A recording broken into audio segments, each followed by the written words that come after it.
অন্নপূর্ণা যোজনায় উপভোক্তা তালিকা তৈরিতে ভোটার তালিকার ব্যবহার। ভোটার তালিকায় তথ্য ব্যবহার করছে রাজ্য সরকার। মৃত, ডুপ্লিকেট, অযোগ্য উপভোক্তা চিহ্নিত করতে কাজে বিএলওরা। লক্ষ্মীর ভান্ডারের তথ্য ভান্ডারকে ভিত্তি করে চলছে যাচাই অভিযান। দেবাশিস সেনগুপ্ত রয়েছেন ফোন লাইনে। দেবাশিস দা, কি জানা যাচ্ছে?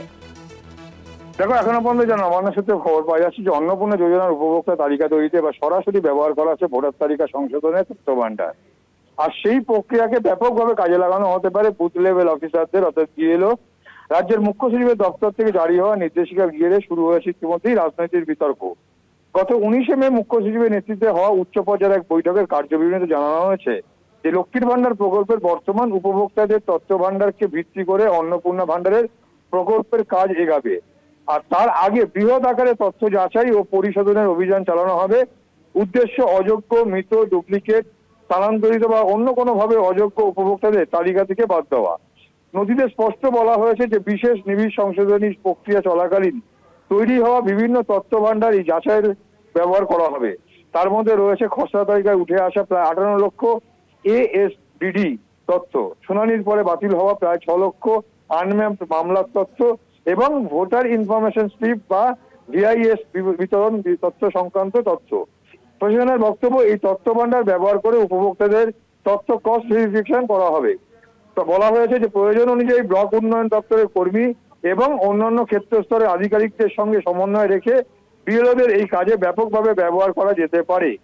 এরপরই উত্তর 24 পরগনা স্বরূপনগরে ব্লক উন্নয়ন আধিকারিকের দপ্তর থেকে পৃথক নির্দেশিকা জারি করে গ্রাম পঞ্চায়েত স্তরে বিএলওদের সক্রিয়ভাবে উপভোক্তাদের যাচাইয়ের কাজে নামানো হয়। নির্দেশিকায় বলা হয়েছে ভোটার তালিকায় মৃত, অনুপস্থিত, স্থানান্তরিত, ডুপ্লিকেট হিসাবে চিহ্নিত ব্যক্তিদের অন্নপূর্ণা যোজনার তালিকা থেকে বাদ দেওয়ার প্রস্তাব পাঠাতে হবে। 16ই ডিসেম্বর 2025 প্রকাশিত খসড়া ভোটার তালিকার ভিত্তিতে যাচাই প্রক্রিয়া চালানোর কথাও বলা হয়েছে। পরে যাদের নাম দ্বিতীয় তালিকা থেকে বাদ গিয়েছে বা ট্রাইব্যুনালের নির্দেশে বাতিল হয়েছে তাদেরও তালিকা থেকে বাদ দেওয়ার নির্দেশ দেওয়া হয়েছে। এমনকি ভোটার ইনফরমেশন স্লিপ তৈরির সময়ও পাওয়া তথ্যের এই যাচাই ব্যবহার করতে বলা হয়েছে। নির্দেশিকায় আরো বলা হয়েছে গ্রাম পঞ্চায়েত স্তরে কর্মী, নির্বাহ সহায়ক, ভিএলআই, জিআরএস এর পাশাপাশি বিএলওদের প্রতিদিন রিপোর্ট জমা দিতে হবে। আধার নাম্বার, ব্যাংক অ্যাকাউন্ট এবং ভোটার তথ্য মিলিয়ে দেখার উপরও জোর দেওয়া হয়েছে।